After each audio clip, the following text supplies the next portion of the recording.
You ask Tiger to solve. This deals with linear equations with one unknown. The final result is x equals 27. Let's solve it step by step. Simplify the expression. Expand the parentheses. Simplify the arithmetic. Group all x terms on the left side of the equation. Subtract 3x from both sides.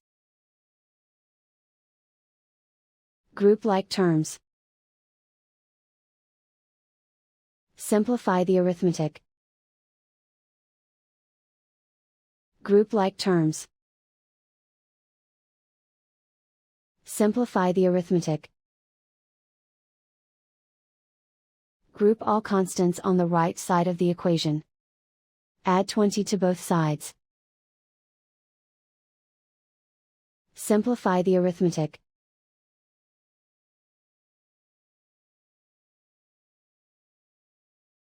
And so the final result is x equals 27.